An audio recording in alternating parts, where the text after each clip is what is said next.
Welcome everyone to the Act 5 Schwarzerblitz panel. It's me, SkreamnRedSkull, your host. About to go live here with Andrea Demetrio, the maker of Schwarzerblitz. I'm scrambling because I'm making sure I got everything right. We're good. If anybody's in the chat, please say hello. I'm SkreamnRedSkull, like I said. We're about to get things rolling here once I make sure everything is straight.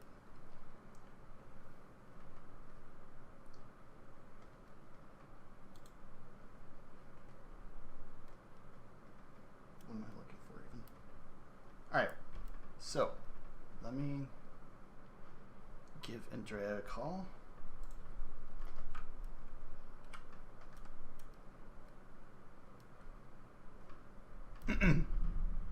Sorry, I was in Do Not Disturb and I didn't hear the... Oh, you're fine.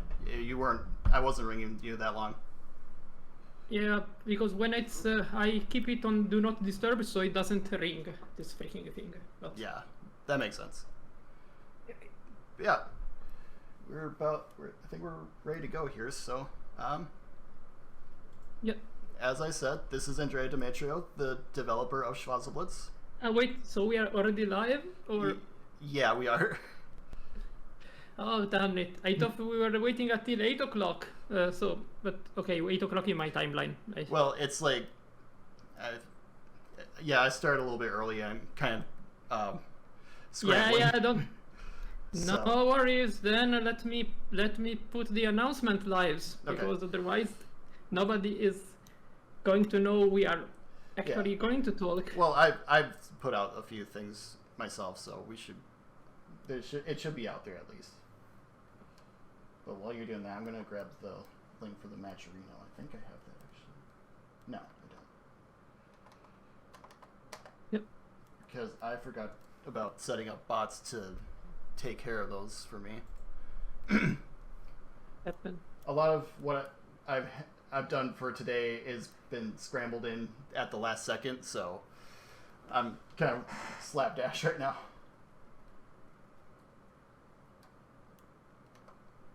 Yeah, don't worry. It will be fine. Yeah. And it gives time for people to show up. Yes. So...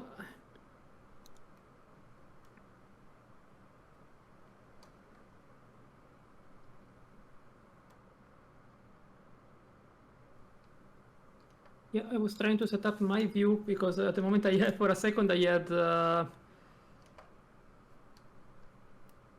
I wouldn't like to... Oh yeah, perfect. So, okay, from my side everything is fine. The Blitz! Kersey Q, welcome. Let me just drop this link now so that people can see. That's the Matcherino for this charity event. We're supporting LGBTQ youth in Puerto Rico.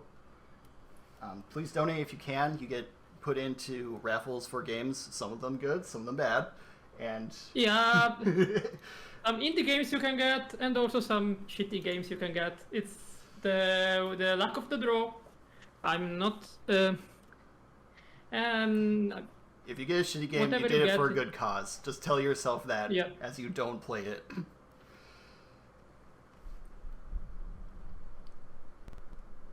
it's 56. We could probably get things started if we want to. If you're ready to, that is. Well, yeah, I'm honestly fine and ready for that. Whenever we want to start, let me just.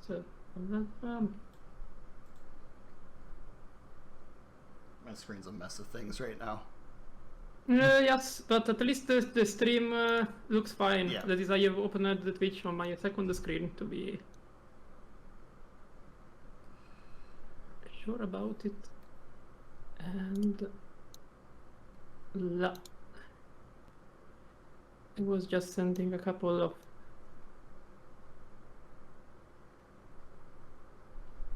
notifications around, and we are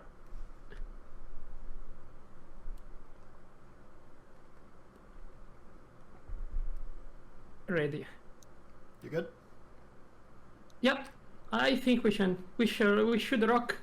now. All right, let's rock.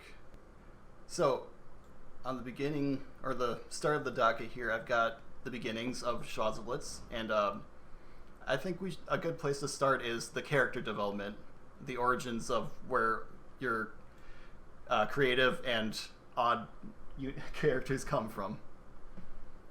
Well, it's like I say, it's a wild story. There is a lot to say about it, especially because the story starts from quite a long time ago.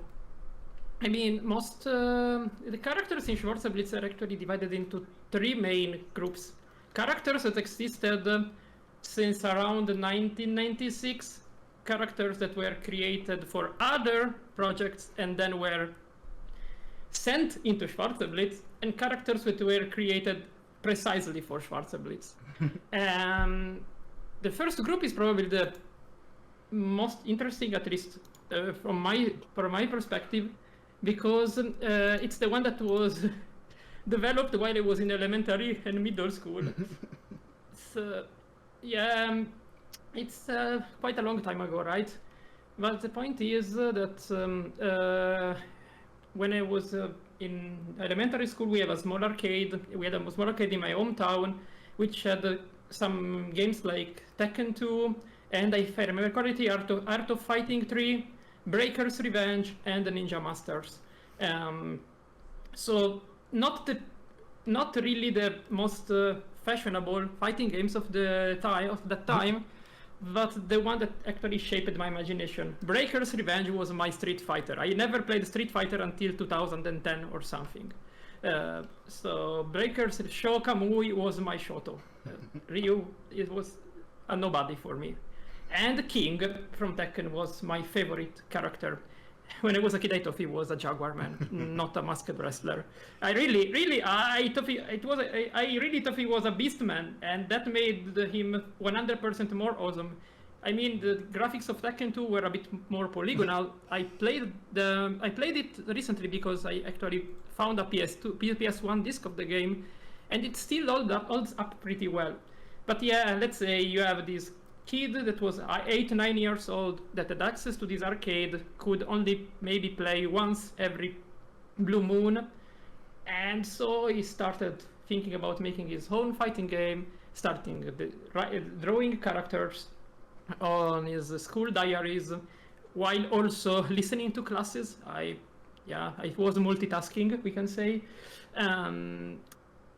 Of these core characters, they were all inspired by different things that now may sound a bit dated, but at that point were very actual, like shows and stuff that were popular in the moment I was a kid.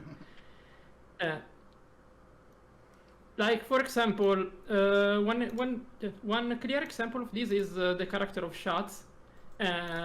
Schatz was definitely inspired by Street Sharks that was running wild at that moment. Right. Tiger was a XP for King, so instead of having a Jaguar man, I had a Tiger man. And yes, I know it sounds pathetic, but it was like this. And the interesting thing is that Tiger wasn't even the most blatant ripoff. I had a character called Mitsu that was actually Yoshimitsu, but with a twin-bladed bow.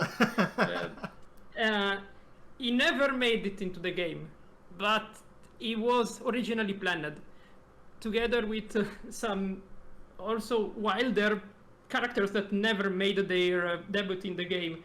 I remember one of the cat characters, Glacier Ice, was just a Canadian hockey player who was just creating ice from his skates and fighting with a hockey bat.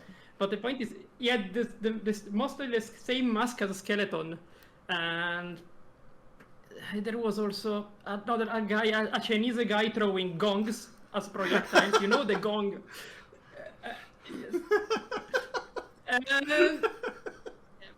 Yes, I am not joking. This was one of the original characters. Please tell me that on Impact they made the gong sound.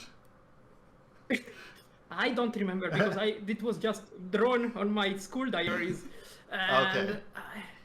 Yeah, there was a lot of stuff. I found some of my old designs. There was a Tyrannosaur with a sort of eye mask like Teenage Mutant Ninja Turtles. There was what was there? Okay, there was classic pirate, the pirate with a blade instead of a hand, the Egyptian mummy.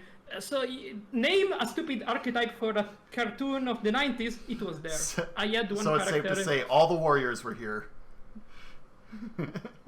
Yeah.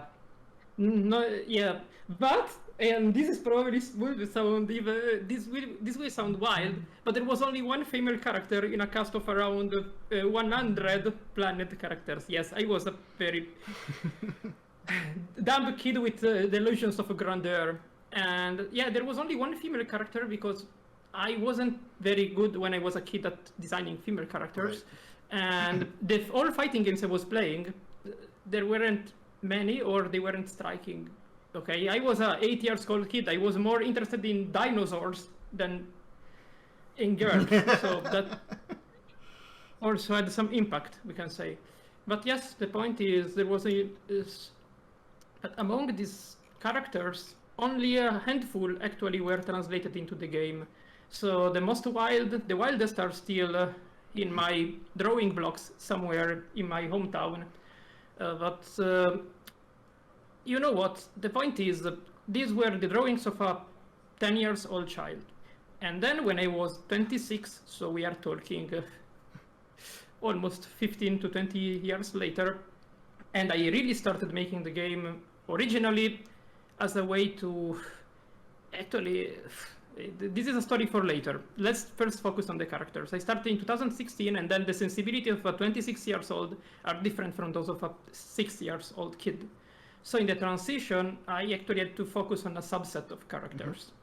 And those that survived were basically Johnson, because it was the first one I actually made in Blender.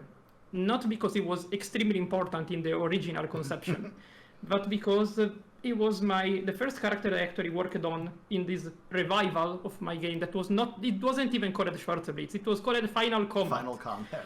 You know, yes.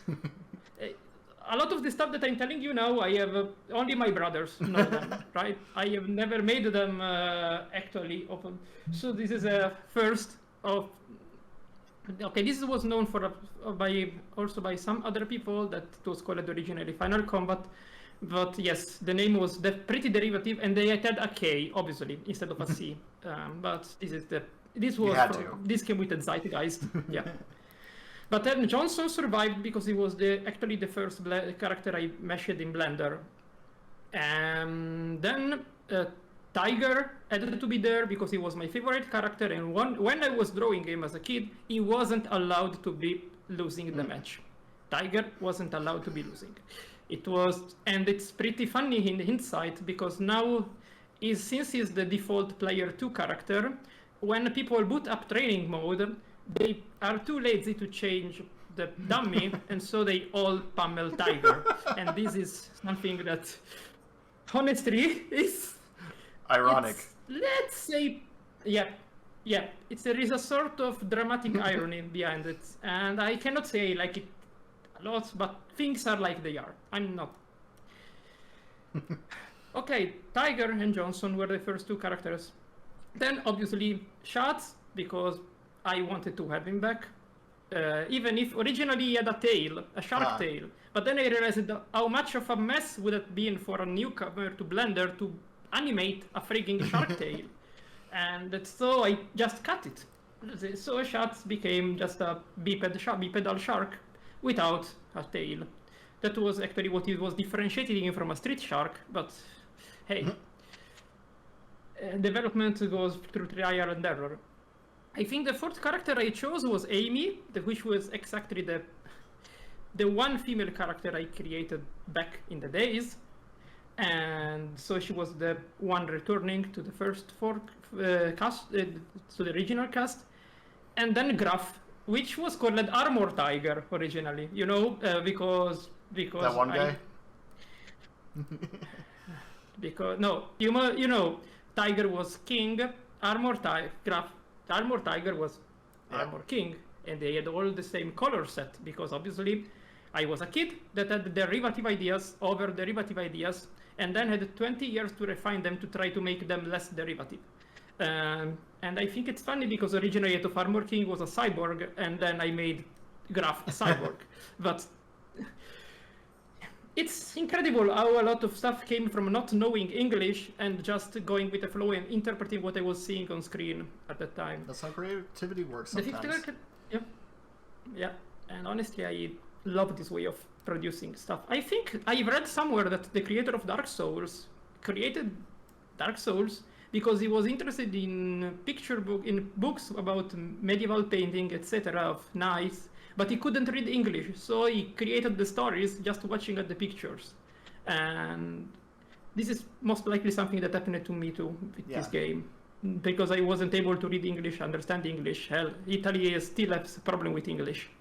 You can understand it from my accent. It's barely functional. Nah, you speak English better than you think you do, dude. I promise you. Yeah. I mean, grammatically, I know I have a very good grasp of grammatics and thesaurus, but pronunciation is as also.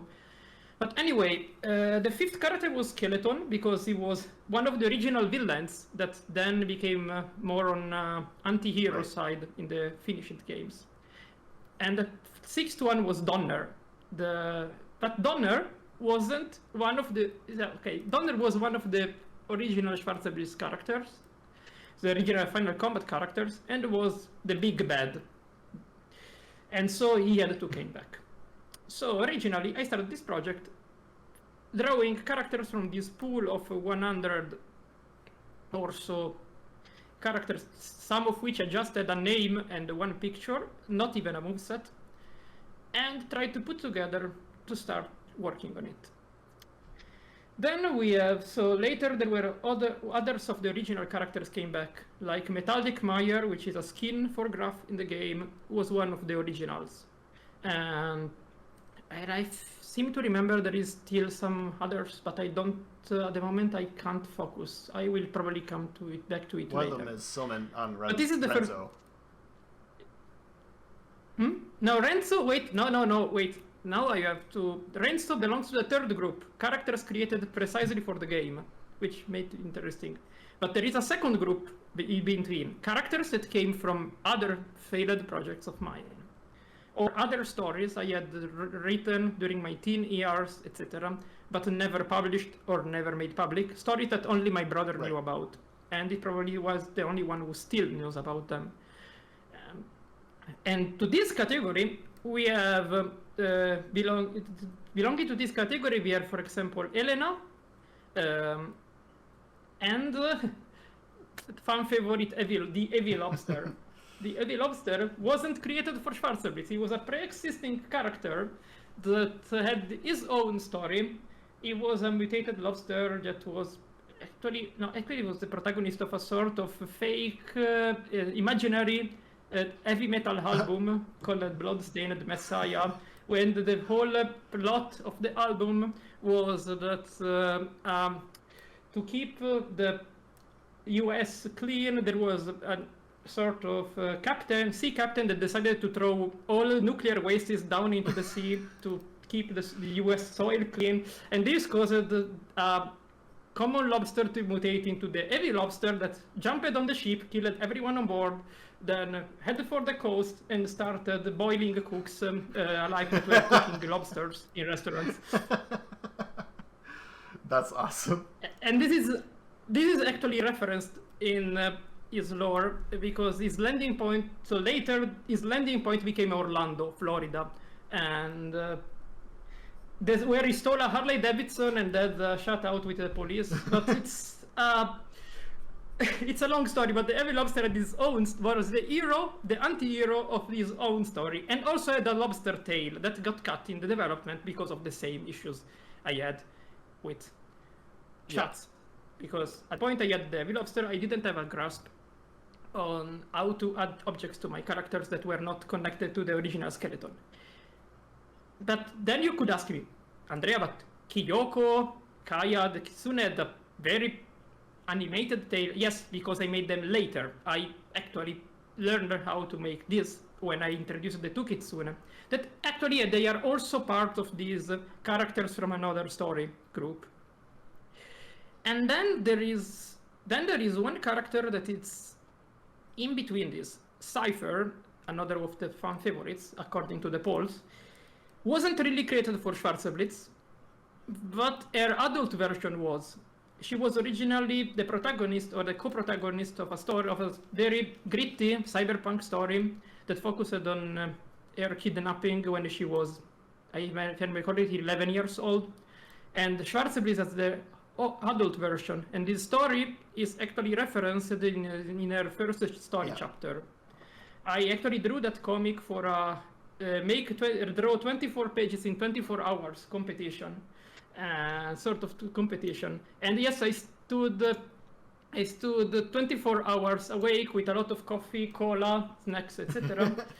But in the end, I managed to draw the story. Cypher was originally from there, but the adult version is a 100% original for Schwarzerblitz. And then there is the last group, characters that were actually designed and created to fill holes in the Schwarzerblitz roster. Like Renzo, for example, is one of those.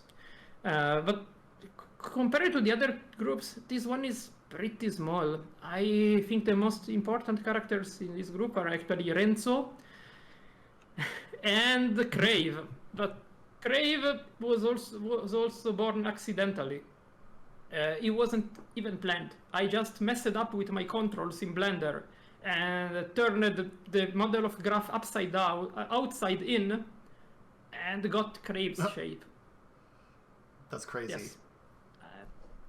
I think I published some times ago a tweet about it because instead of pressing Ctrl S to save, I pressed something like Alt plus S, and this extruded the model in a weird way that actually was the origin of Crave's shape. I liked this shape so much that I have to make a character out of it, and he has to have driller hands. I love that kind of thing in game development where an accident becomes a feature. It creates such unique things, and learning stories like that is always like fun for someone as a player to hear about. And before we go on, I want to first I want to say thanks for all the follows, KurzyQ and iNasty. I know who you are, and Dr. Butler during your discussion of Evil Lobster's origin asks, is this lore? Because it sounds like Ted Cruz's ecological policies. It's hard to tell the difference, isn't it? Listen, honestly, you know what? I don't know enough about American politics to confirm or deny, but the Evil Lobster lore was put together in 2005. If in 2005... life imitates art. You had already... I think it's... But you know what? Sometimes I feel sometimes reality overrides what I think it's completely impossible. It happened already a couple times, so I'm not complaining if there is any overlap. I mean, there's a lot of space under the sea, and we have to find a solution to the nuclear waste problem, right? So yeah, did you want to go on with characters, or do you want to switch over? Yeah, I wanted just to make a small, before we go to the next topic, I just have one last interesting piece of trivia. So obviously another glitch was random. Random wasn't supposed to be playable. Random. This happened completely by chance because, okay, first thing you have to understand about my development is that I am lazy.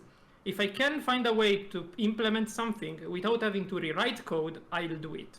So to show the rotating random question mark in the character selection screen, I just made him a character, an unselectable character. So the code will just show a preview of the 3D model of this character, and I just put some special code to handle the random so that if random was chosen, another character was chosen.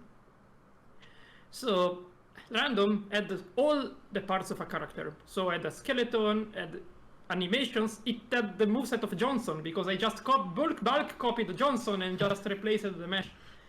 But then what happened is, at some point I wanted to see how the selection screen would look if I increased the number of characters. So I filled it with 15 copies of random or something. And then what happened is that there's 15 copies of random shouldn't have been selectable, but a glitch because not unlockable characters shouldn't have been selectable, but a glitch in my code made them selectable, but not by the player, by the random selector. So when I actually booted the game, started my match against a random opponent, I found random instead of another character. When I understood what it was, the patch was, it was very quick to patch that out, but then it struck me that maybe I shouldn't have patched that out. So instead of, but I patched out the bug, but I didn't patch out the character. So in the end, what happened is that random became a stable yet secret part of the roster.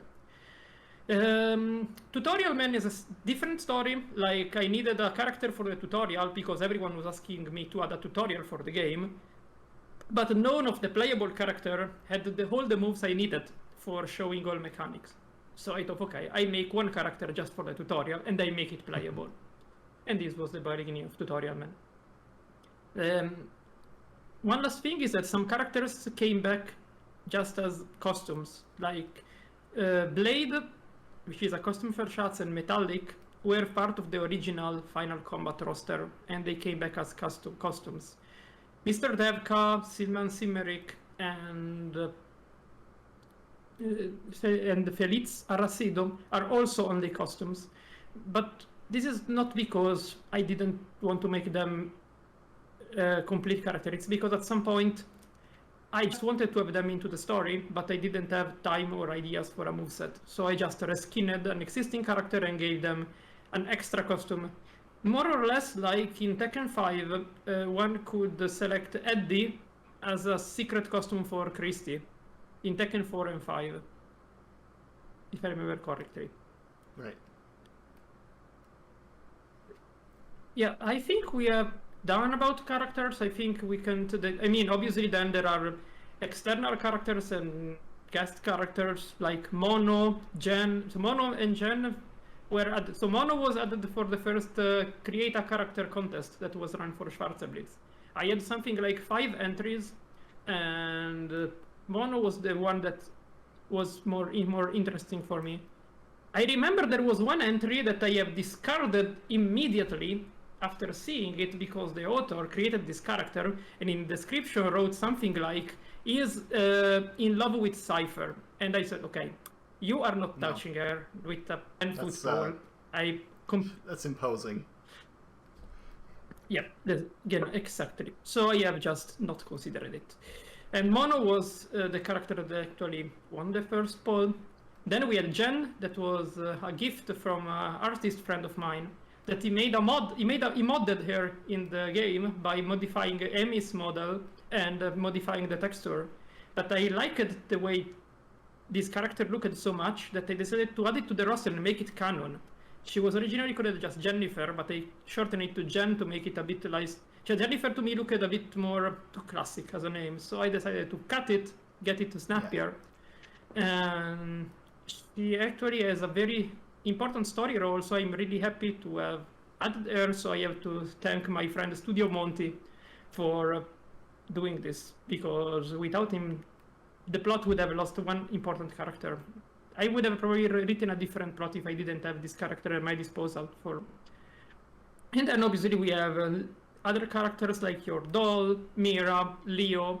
Leo was the prize for winning the first Indie Evo. Bergs won it and got this super technical, super complicated character that I've seen not a lot of play, but has probably the highest potential in the game. And then we have Sir Rattlebone from Duels of Fortune. But before Duels of Fortune even had an open beta. So there are people who keep on coming to the Schwarzerblitz server and asking me, oh yeah, I really like this skeleton dude. Yeah, guy, it's a guest from another game. Go check them out. Rattlebone is not an original character from Schwarzerblitz. And I think I will have to nerf him a couple times more before it. But for different reasons, because every time I think I have finally made him I tier but not broken, someone shows me how broken he can be. And it's a nerf. It looks like he's a nerfable. And Cursey Q in the chat earlier said buff Rattlebone, so they'll be disappointed to hear that. This is not gonna happen. Sorry, Cursey. You have to bribe me. If you want Rattlebone buffs, you have to bribe me somehow, because I'm not doing them. So, yeah, I think that... Oh yeah, obviously there is the last character I have to talk, which is the final secret arcade boss, Emperor Arcanes. He was, again, a character from the second group. He was the big bad of another story of mine. The story that, not everyone, but many people go through this edgy teen phase in which demons, shadows, etc. are so interesting and we find them so cool. Arcanes was the big bad of this period. And originally it was Donner's boss in a sort of underworld called the Doom Empire. And yes, and he was originally 4.5 meters tall. I don't know how does compare to inches and feet, but I can't do it either. How tall did you say? It was 4.5 meters tall. 4.50, yes. That's 14 feet. Damn, that's all. So he was a giant. But then for game things, I couldn't really put a tower. He was screwing completely my camera and my collision engine. So I resized him just for the plot, for the engine. But he was my original big bad. And I wanted to add him because I thought the game sorely missed a secret super hellish boss. And I gave the game a super hellish boss. And so... And everybody at Combo Breaker loved him.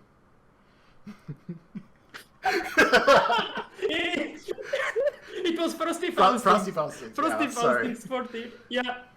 The person who picked Arcanes understood that this running drill was basically uncontestable, and then everything developed into Arcanes Dittos. That was, at the same time, the most awesome and the most cursed thing that could happen in that tournament. Poor Bailey got traumatized from Arcanus. Yes. And Bailey Bailey actually played Pour in the one out for tournament and played with Kaya. But then, I don't have a shot of... I don't have anything to drink to him, but please accept my apologies. Grab a beer if there was if you are watching this video at some point in the future, JBL, please accept my apologies. That wasn't intended. But anyway, the point is, it was so freaking cursed that for the mystery tournament at Combo Breaker that happened a couple months later, they banned Arcanes. Someone tried to pick him. They sent me a message afterwards and tell me, yeah, last Frosty Fausting I could go very well with Arcanes, but they banned my boy for Combo Breaker. Of course, I told them! There's a tournament mode! They probably tried to pick him and they picked him up and threw him out the door. Yeah, something like that should have happened. But honestly, I apologize to this player because I thought that probably he could pull a easy victory if nobody else knew about Arcanes. But I broke his run. I apologize to him, but I'm sorry. Unfortunately, that's what I didn't want... That's what you deserve for picking a boss character. And and thank you very much for giving put the boss character in the last spot on the grid, because this is what made me think it was a boss character, and this is why I picked them. Next game I will put the boss character in the middle of the grid, and just joke. So, okay, I think we have gone through the characters. Actually, I was going to say two things. Number one, for the people watching, if you want to see how technical Leo gets, you should stick around after the panel for a montage I've made that you should all check out. Some of you are in it, and one more thing was one character you forgot about was KO69. Oh yeah, thanks. And okay, two characters I forgot about, and I will tell about both. because they are the two arcade sub-bosses. You know what? When I decided to have Arcanize, I decided that I had to add also two characters that were originally some extra as sub-bosses. And one is the character you designed, Doll, which became the sub-boss at match 6 in arcade mode, that are accessible only by making at least one perfect and winning with at least 2 ring outs, if I remember correctly. But another character is KO69. KO69 and Doll share something, so they have something in common. They were both engine tests. KO69 is a character from a previous game of mine, a shoot 'em up called ENiGMA, that is still around in Game Jolt and uses some ripped sprites from several games like Aero Fighter 2 and other top-down shoot 'em up, because yes, in my hometown there was an Aero Fighter 2 arcade, which I think it's called Sonic Wings 2 outside of Europe. And don't forget to tell me which engine you built that in. RPG Maker XP. Yes. I made a top-down shoot 'em up, scrolling shoot 'em up with a plot in RPG Maker XP. Rewriting the engine basically from scratch, but this is a story for another day, I guess.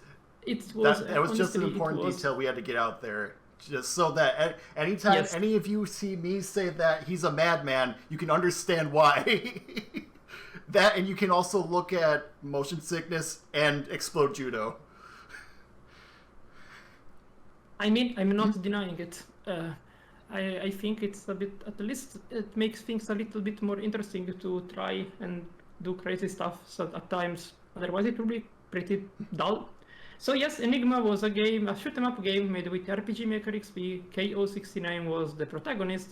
And before someone of you ask, no, I didn't choose the number because of the meme. I wasn't aware of the meaning of that number. But since I didn't want to change her name from one game to the other, I just ran with it and say screw the memes. I will keep on calling her KO69. And the point is that KO69 shares one part of a moveset with Jen, because I used Jen at the beginning as the model for testing. KO69 was born to test additional extra bars, extra resources for character. She is actually a character that plays a bit like his shoot 'em up, with power cores and bombs and shields that she can actually power up or unleash on a cooldown. So she's a pretty different character from the rest. And she still shares some of her moveset with Jen, but she has her own unique stuff. And the same can be said for Doll. Doll shares a lot of moves with Kyoko.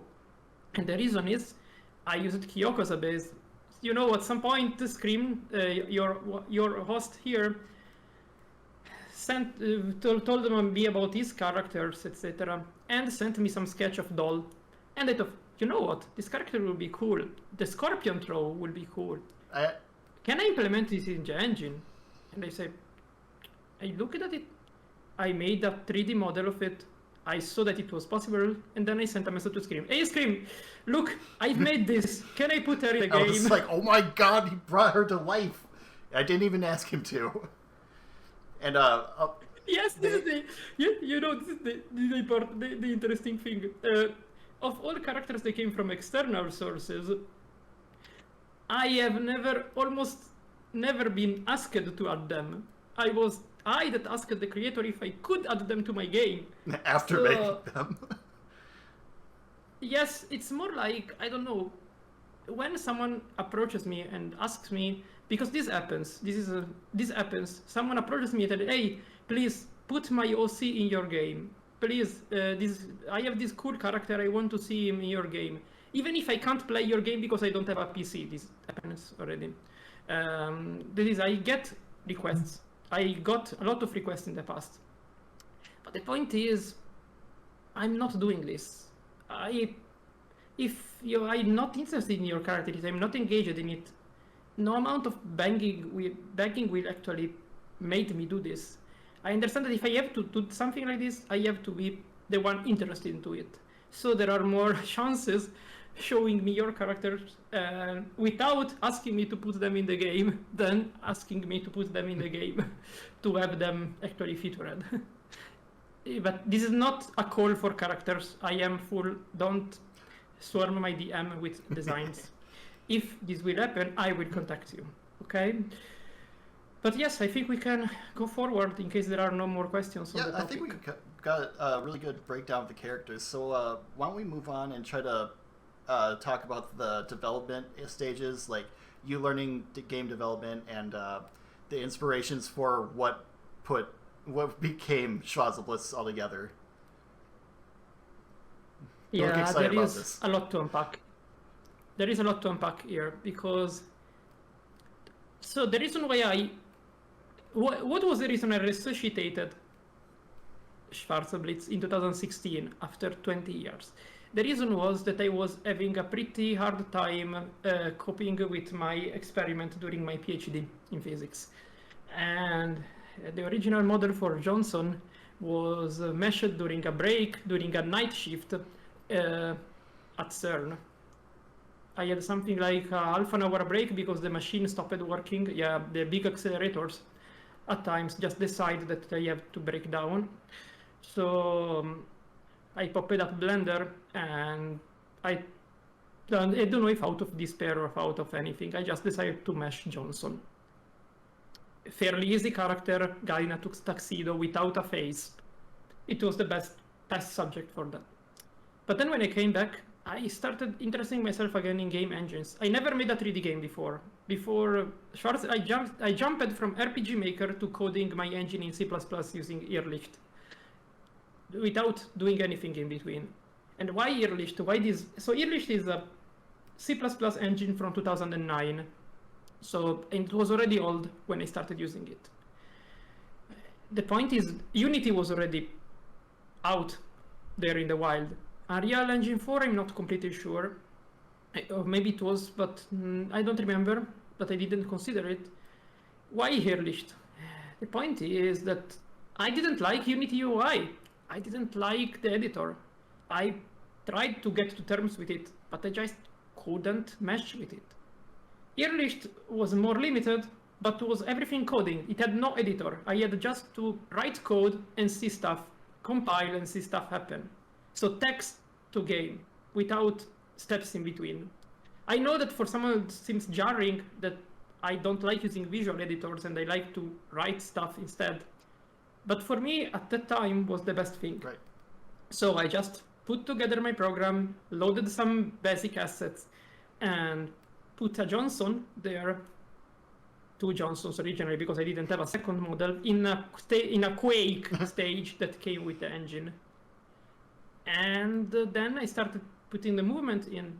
Originally, I wanted to make something like 2.5D, but then I realized that it was too much fun to move in this Quake stage, like it was Soul Calibur. And then I thought, okay, I'm going for an 8-way run. I played Soul Calibur for such a long time that I know how it works. I go for the same feeling. Which is funny because originally when I choose about 3D, my first inspiration was Tekken. But then I realized that if I had put left punch, right kick and left kick, I would have had to animate all of them and have several different moves from every limbs. At that point, I looked at this and I said, okay, no, I go for the dead or alive input system. Punch, kick, and whatever else. I'm not making a different button for left and right punch. This would require too much effort. So I decided for the 8-way movement. I decided for the guard button, like Soul Calibur, for jumping and crouching. Even originally, jumping wasn't even there, let's say. It was added later. And originally, in the first alpha, didn't even have jump attacks. It was just useless. Okay, it had one very specific use, and it was saving yourself from a cipher, an escapable reset, back-turned reset. But this I learned 6 years later. But jump was completely useless at the beginning. Just to avoid low attacks, very high end lag, nothing useful. So it was very grounded. The original core of the game was I wanted to make something that played a bit like Soul Calibur or Dead or Alive. a mix between Soul Calibur, Tekken, Dead or Alive. I put together all the 3D fighters. Not Virtua Fighter because at the time I didn't have a lot of experience with that. So I put together my 3 references, and what came out was something that evolved into Schwarzerblitz. First with only Johnson, then Johnson and Donner, but with the same moveset. Then Tiger was added with the same moveset as Johnson, and I started adding sound effects. I started adding run as a state because originally characters could only walk, and walk forward, walk back at the same speed. Also, the reason why walk forward and walk back in Schwarzerblitz have the same animation for almost all characters because I'm lazy and I didn't want to actually have to make 2 separate animations. And yes, this will be something that will keep on coming. Laziness drove a lot of my design decisions. And at some point,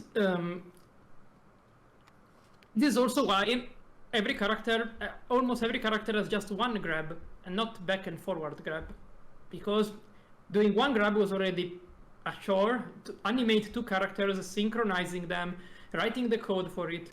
No thanks, but no thanks. So most characters have only one grab, with exception of the Heavy Lobster that has 10 or 12 of them. There's like 20. Is the wrestler? Like is that. So that's the whole point of the Heavy Lobster. And yeah, I will have to tell something about it. Remind me about this when we go on with the development about the Heavy Lobster, because there is something very important about him that not many people know. Or wait, let me just address it now. Well. So, the Heavy Lobster risked being axed from the game, because originally I couldn't find a moveset that suited him. I had this giant lobster that was not yet a wrestler, and I couldn't find a way to make his attack fast with his big claws, and I struggled and struggled to try to make his attack viable. In the end, I just wanted to scrap him until I actually thought, hey, wait a second, I don't need to make him fast. And I added armor to almost of all his attacks, made them have very long wind-ups and be very crunchy and powerful.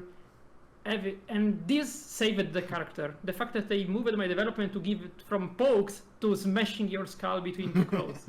This is basically what saved the Heavy Lobster. Without that spark, the Heavy Lobster would have been axed, because I couldn't, for the love of me, find a moveset that suited him originally. So yeah, hearing that the Heavy Lobster risked to be axed from Schwarzerblitz can be a bit traumatic, I think, but this is actually the truth. He was on the axe block for a while. And now he's your favorite character. But among my favorite characters, yes, is my main, not my favorite, Right. absolute favorite, but is my main. I mean, I main King in Tekken. I love chain grabs. I have a lobster that has chain grabs. I wanted to point out before you move on that Phil Airdash in the chat says that's not laziness, that's efficiency. I think he appreciated that one. He can say so, yes. I mean, it's another way to call it. The result is just the same. The means justify the end in this case. So yeah, it's efficiency. I will say I'm an efficient developer from now on instead of a lazy developer then. But yeah, the point is, then I cobbled together. So after I decided the game feel, I cobbled together alpha with 6 characters. I even found a very old build with 5 characters on my PC, and only a handful of stages without moving elements, and 2 stages based off this RPG Maker game from 2003. I don't know, have you ever heard of it? Off, like switching off. It's a RPG Maker game made by a Belgian developer in 2003 with a very cryptic plot. Yeah, and I had 2 stages based on that I think now are in the Steam workshop. But this was the only thing that, so in this very old build, there was one thing that was interesting. Ring outs were already there. Ring outs were already part from the of the original design. And speaking of which, everyone, not everyone, but a lot of people asked me, what does your game design document look like? To which my answer was, what game design document? Really, guys, sometimes I think that I faked it until I made it, because there is no design document. It was half a page of Microsoft Word with just a couple mechanics scrapped inside. The trigger mechanics was there, ring out were there, and the trigger guard was there. And then I even lost this document at some point. Everyone now is using Jira or some Trello boards with tasks. My task was a square page of a notebook attached with tape to my wall and with a list of things to do. And I was basically drawing a line, striking through every line of the things that were added, like adding AI, strike, adding finishing throw for this character, strike. So I had basically a physical dashboard on my room in which I had the list of tasks that I still had to put together before the alpha was released.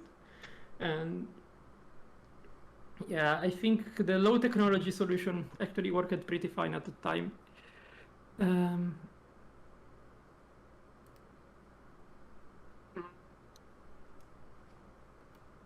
I was thinking now, I was thinking about another development factor, but I have forgotten about it. Let me think about it quickly. So yeah, I had this alpha with the ring out stuff, etc. And yeah, the trigger system. Yeah, and then I just, this is another thing. Now Schwarzerblitz has trigger attacks and trigger guard. Trigger guard being the sort of combo breaker, right? Originally, trigger guard should have costed 2 bullets. Oh wow. But due to a bug, it costed 1. And honestly, solving this, it should have costed 1 bullet in normal mode and 2 bullets if you were interrupting a trigger combo.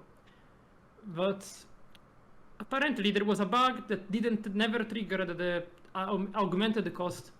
And since that bug, solving this bug would have required handling the code rewriting some part of the code in a non-trivial way, I just run with it and say, okay, there is no difference. It always costs 1. It's okay. The things will evolve. I think that was for the better. Yeah, definitely. So yeah, originally I think the only mechanics that were originally tough were chain combos that I wanted meshing to feel good. So everything should have almost always chained into almost everything else. I wanted that if I just meshed the directions and buttons, characters did stuff.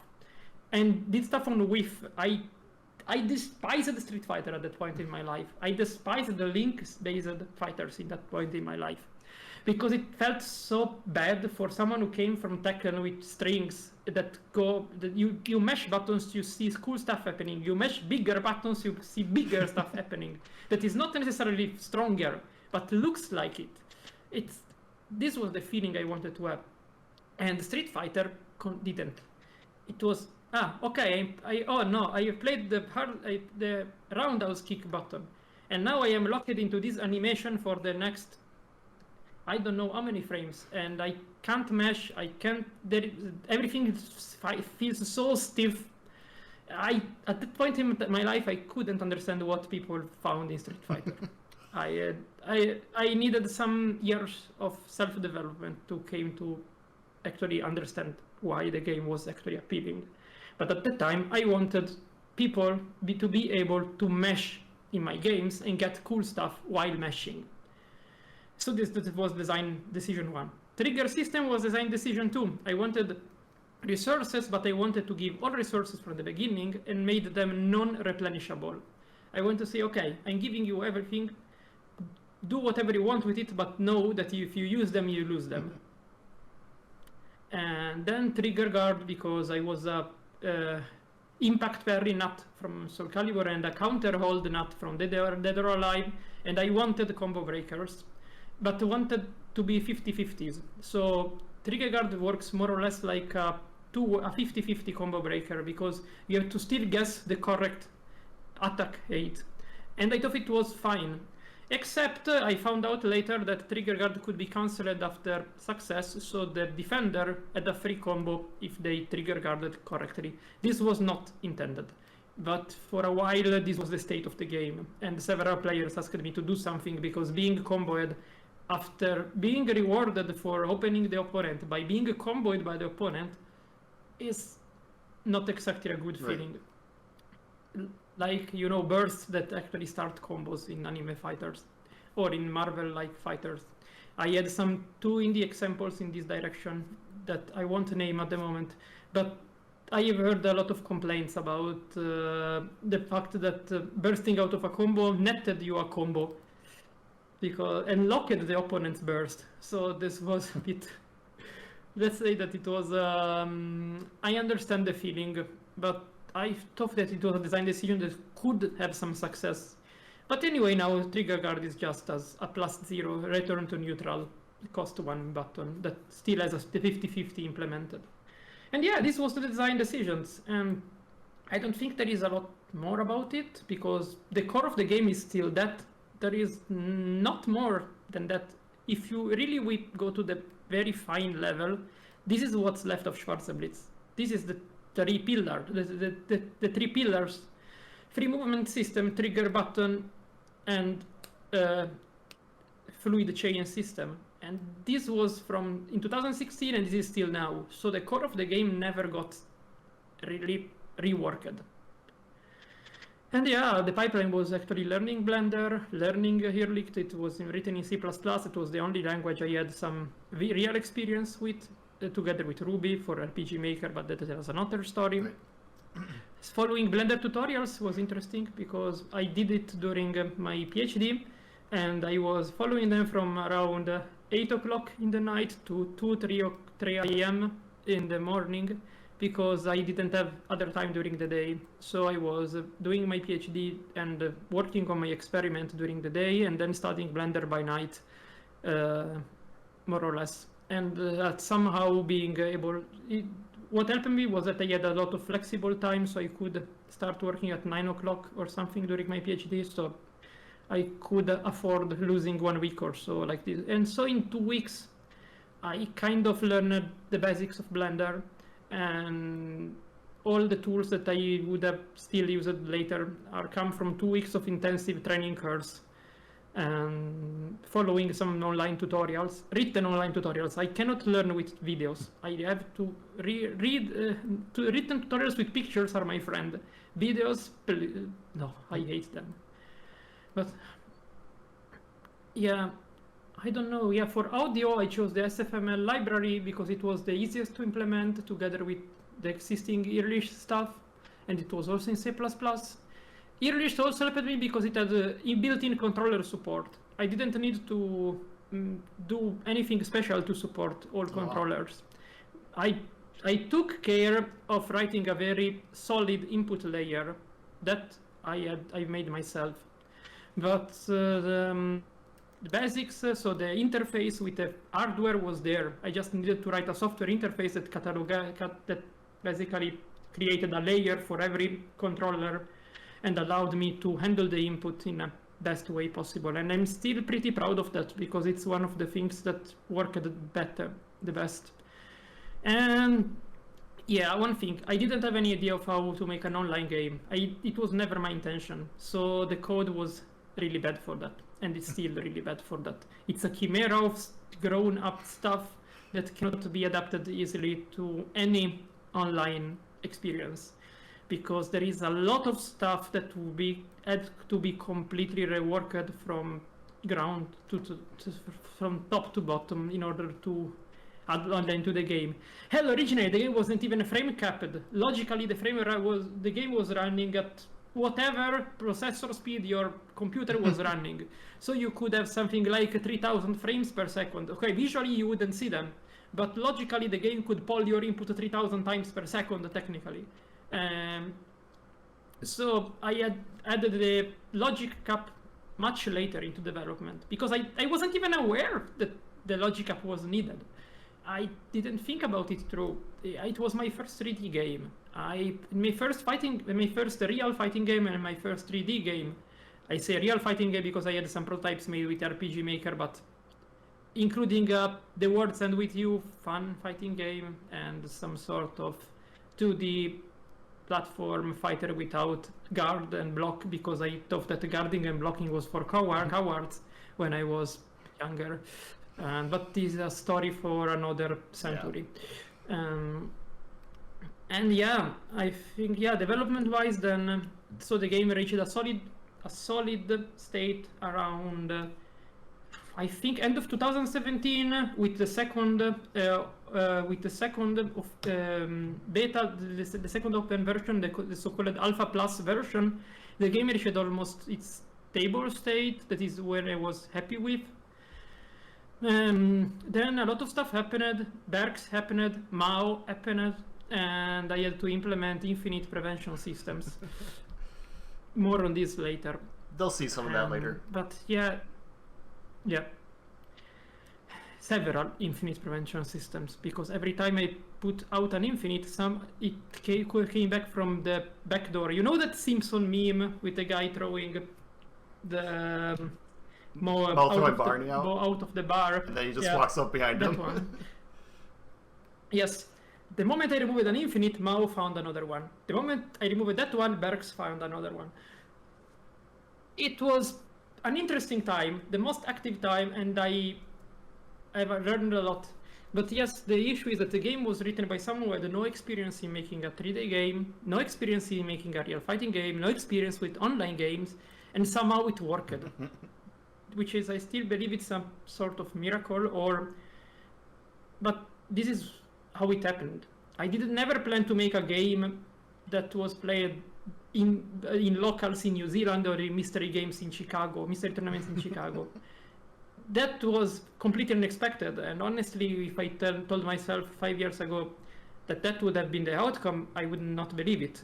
But the point is, I made this because I needed a way out of my daily job, and I wanted to do something I loved. And this is at the end why I focused a lot on single player content, story mode, etc. Because this was my game, this was my way out. And I did never meant to make a competitive game. I did never talk about online until it was too late down the line. So yeah, I don't know if you want to know something more about development, but if the chat has any specific question, I can answer. Well, we probably have like 5-10 minutes left to go, and I have to be we only have 1 hour. I didn't know that. Sorry. I think we only have an hour, but I'm not trying to push it. Butler, if you're still in the chat, could you answer that? But I was gonna say, I mean, we covered a lot in over an hour. We've discussed a lot, so I think like the only thing that's left is either discussing stuff that happened post-release, like stuff that you've implemented. Yeah. Well, or we could also try doing a FAQ if anybody has questions. So I think that we could quickly, Herman. I talk too much. You should have stopped me because I was too interested. How am I supposed to stop you when I'm interested in what you're talking about? Well, I mean, we can go a little bit overboard because streams anyway are parallel, so you don't have to stream. Right. It's just that. Right? 2:30 for me is going to be the Dino Rex tournament I'm in, so I can't. Oh yeah, then okay, but then okay, then if it's not a problem, we can go half an hour longer. Okay, 20 minutes longer. But okay, then let me quickly first go through the things that happened. Like I think a good starting spot would be the guest costume pack that you made recently. Oh yeah, the one in January. Okay, this was also, I was coming from a moment of creative burnout, and I was on Christmas holiday, and during the time I thought, hey, wait a second, wouldn't it be cool if I actually asked other indie fellows if I can put costumes from their game into mine? And then I started with my connection, started with Beatdown Dungeon and Duels of Fortune because I knew the developers already. And then I reached out a bit outside of my reach for footsies, and iFight was very cool, and he allowed me to add the footsie costume to Schwarzerblitz. Then to Matty Fried for Mare Fight was also pretty chill.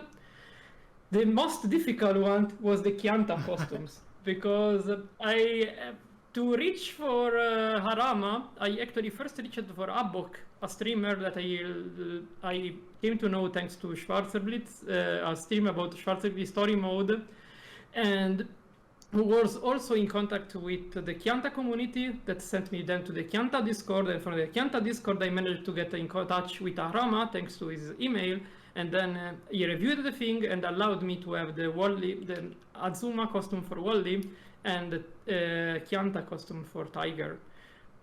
This was actually pretty cool. So I had this full thing of 8 indie games costumes all in one for Schwarzerblitz, and I loved that. But I think, you know what, you have prepared a reel of stuff to show, right? I think we can go to that, and then if we have still time, we can still go through some of the details, like the infamous asphalt dive glitch, unless it's not in the reel. It definitely is, don't worry. Then show the reel, and then we can go. Right, if you want to mute your mic so we can let the audience enjoy it and we can laugh at it to ourselves. I'm going to mute mine too, and I'll switch over to that. Guys, this is going to be a montage of clips I've made from Twitch.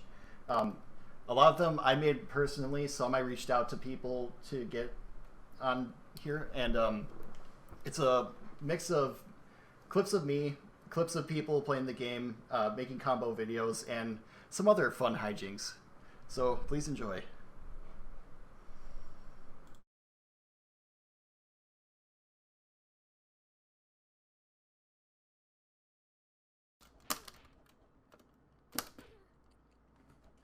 You fool.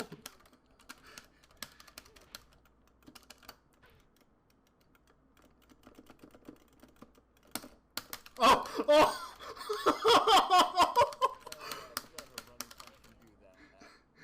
Oh, shit!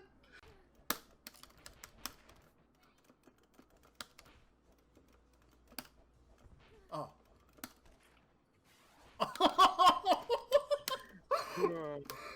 Yo! They get crossed up. Oh!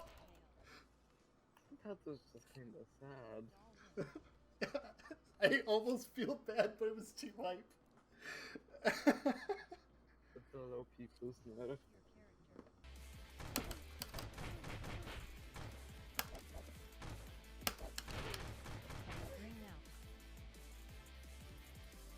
Wally wins. What the fuck? 9, 8, 7, 6. Hold on. Hold on. That has to get clipped. Now it's up to me to turn this around.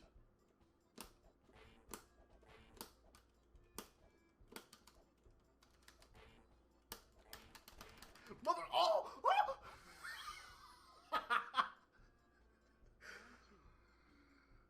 Schwarzerblitz is some hype shit, dude. Why aren't you playing it? I told you to play it. Why didn't you play it?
honestly.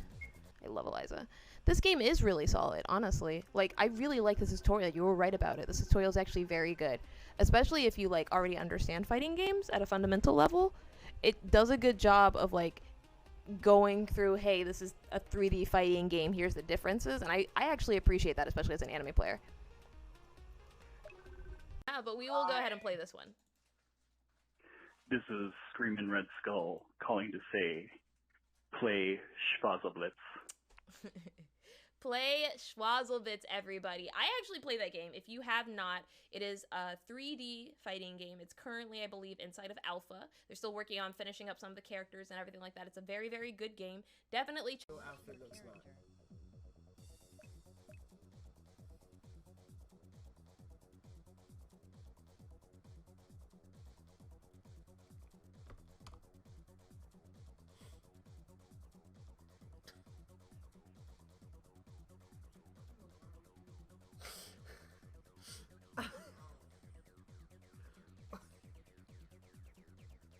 Who?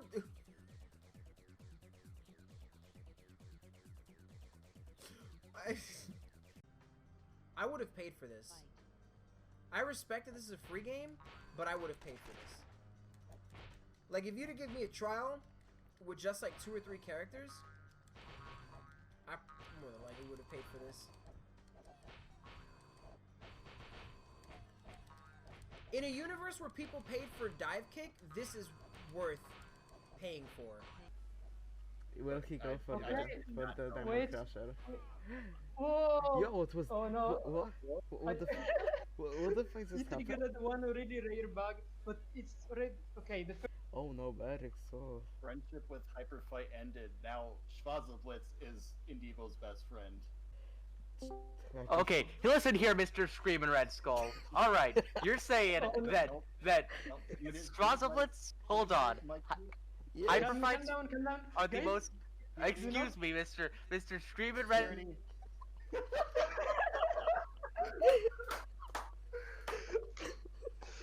Thank you, Yezo, for the memes, as always. Anyway, let's have a tournament, you guys. How about that? Huh? Come on. We What will. is it? No, my song.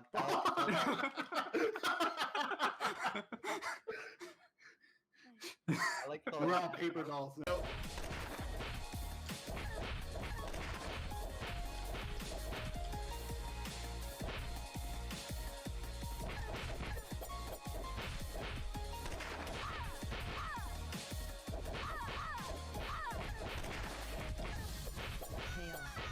Oh my god, that combo was insane! Rattlebone wins.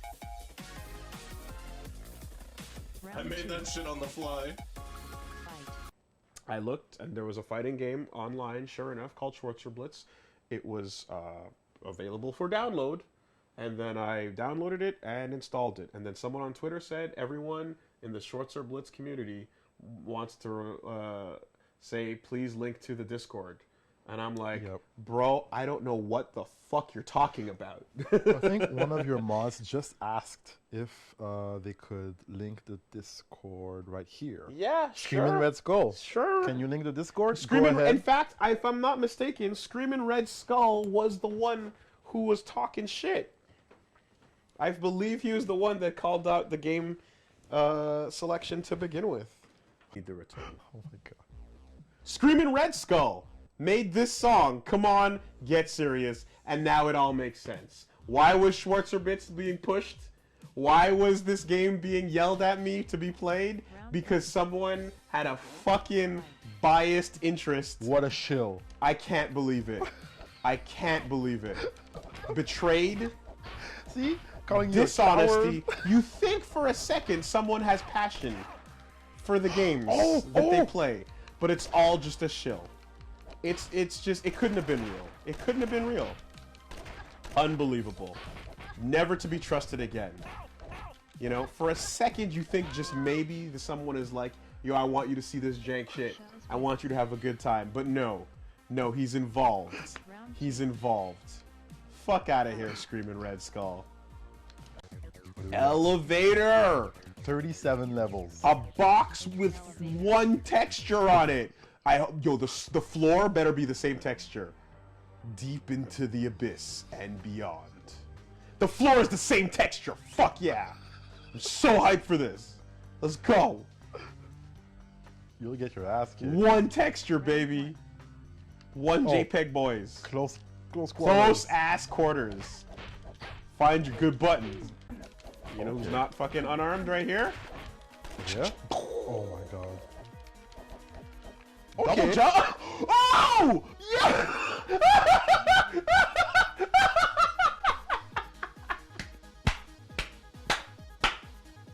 Your character. Why did I get punished for that?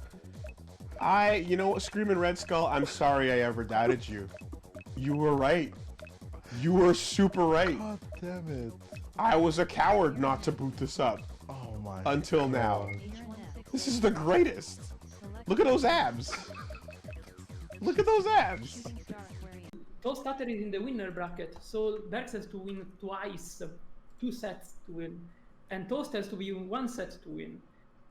Ledzor versus Amy. Amy is a very evasive character with very good low attacks. Oh my god! What? Excuse me. Round 1? Round 1? I'm done. I'm done.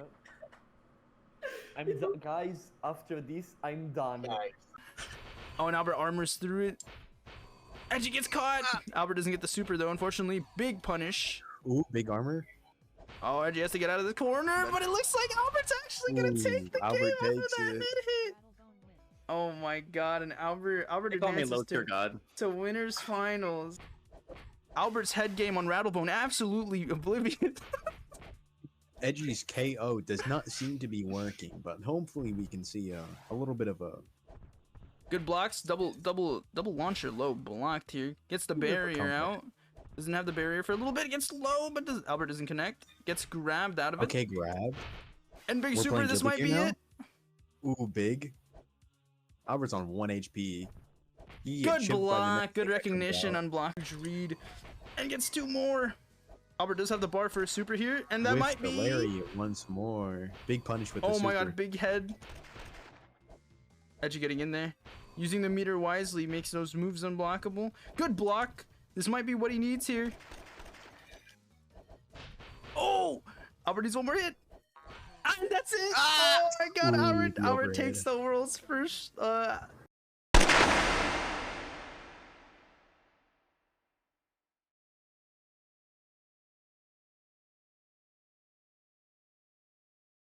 Scream, thanks for the highlight reel.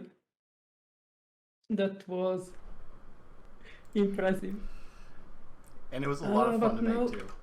Let me switch back to that. Yeah. Shoutouts to I can use Twitch to get the names. Can I wait a before you go for the shoutout rounds? I wanted to say a lot of people when I started making this panel sent me messages about how they liked the game or what they thought about the game, and I wanted to thank all of them, including I have received messages from Santa Azul, who actually made also a huge YouTube playlist with all chapter of story mode uploaded.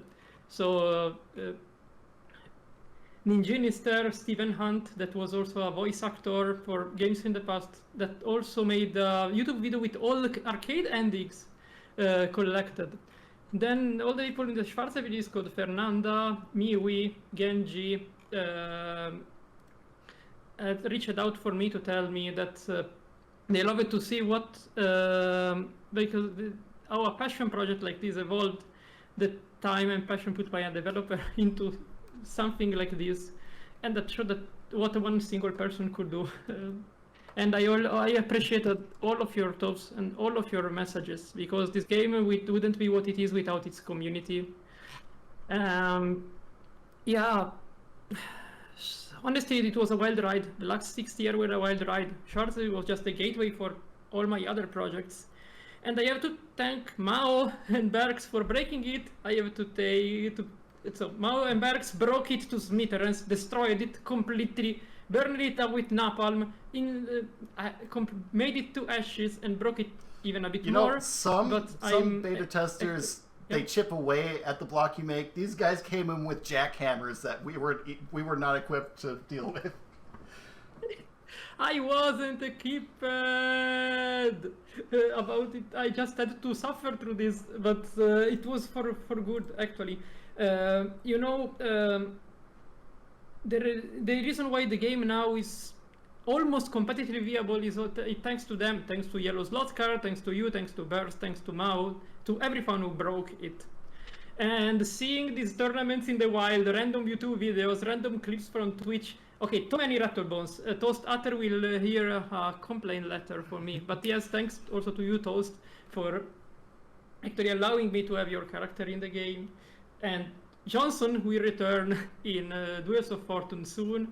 And speaking of which, you know what? One thing that I would have never expected when I started this game is having my characters featuring in other games. And what happened is that this happened finally with Johnson announced as a guest character for Duels of Fortune. And my characters having cameos in other games, like Johnson appears in the background of TMNT Cross Justice League Turbo in the arena stage. Cypher and Johnson appear in a Japanese game called Inao Town Dynamite Bomb as background characters. And I remembered today that 1 month after Schwarzerblitz was released, the alpha was released, someone put Johnson in a project of them, and they just notified me. They say, hey, I made this fighting game engine, and I put Johnson there. Here's a link. 1 month after the first alpha was released. And this guy made a full custom model for Johnson, but gave him a reuse moveset for some reason. This is still the most cursed thing I've seen about cameos of my game. And this video is still around in the internet, and the build is still downloadable. It's a slight fever dream. But point is, when I started this game, I wasn't expecting to see so much passion for it. I would never expect to see it streamed by Huli, streamed by Sharpie, shown at Evo, having 2 mystery tournaments in Chicago, having locals in New Zealand, thanks Mao again, and also Connor, if you can hear me, and having 3 or 4 tournaments online thanks to Parsec, and Parsec was something that Berks made me aware of. I didn't know that the Parsec existed. So Berks single-handedly gave me the key to making this game play online. And I still remember in the first matches we had, I was playing Heavy Lobster, obviously, and if I remember correctly, he was playing Doll. It was amazing. It has been amazing. And this game and the game afterwards couldn't exist without this community of passionate people that helped me and supported me up to this point. Yeah, honestly, I keep on saying that this game was developed by a person, but and probably I think I can say I have done something right by listening to people and doing the right thing at the right moment. But without everyone around, we wouldn't have been here. There wouldn't have been no motion sickness, no Explo Judo. There wouldn't. It would have just ended up like this. I thought originally they just had a stroke of luck when Shoryuken, the former top website for fighting games, just made an article about my first alpha, after Siliconera made an article about my first alpha, with a lot of horrible comments about how the game was looking like shit, etc. But this is in the comment section. I should have never looked through them. And I thought I just had a stroke of luck, and that it wasn't repeating in the future. But seeing how this game was loved and what it has achieved, I think that probably there was something there, and I think I can be happy about it. So, since the time is running out, because you have a Dino Rex coming for you soon, one thing I want to say before Mm-hmm. we go is shouts to Alex Alchemy for giving us the space to do this panel. He said in the chat. Oh yeah, definitely donate to ActV, because this is a charity event, and Alex is making a lot for this, and please donate if you have some spare money. This was for charity, and I was happy to do this too. And so please, because for the last 5 days, I think Alex didn't even sleep to keep on running 5 days of tournaments and managing everything. So give him a shout out. Look at the other tournaments and decide if you want to open your wallet for this cause. All right. I think that wraps it up. Yeah, I think, you know what we could do? Since we have maybe a couple minutes, if there is any questions from the chat that we haven't answered, otherwise, otherwise we can wrap it up, or we can even... I probably should get going since we're probably going to start in like 10 minutes, but... Okay, then let's put it this way. If any of you have still questions or curiosities that weren't mentioned here, feel free to DM, so to @ me on Twitter or to ping me anywhere on Discord, and I will gladly make a follow-up to this. But thanks, Scream, for hosting it and putting together all the material, making a lot of looking around for clips of the game and putting together this slideshow. Thanks for everyone who tuned in, and I hope it was interesting for you. I hope I haven't spoken too much because I probably overstepped a bit my time slot. Shout out to everybody I collected clips from. I personally contacted everybody who was shown there, and they were all super cool about it. Shout outs to Alex Alchemy again and everybody involved with Act 5 for giving us this spot. And Andrea, thank you so much for making this game with all of your passion and putting so much into it. Like, words can't explain how hard you've worked on it, and it shows so much in the gameplay itself, and we can't thank you enough for giving it to us. My pleasure. It was my pleasure. So thank you everyone for tuning in. Andrea, over and out. See you, Andrea.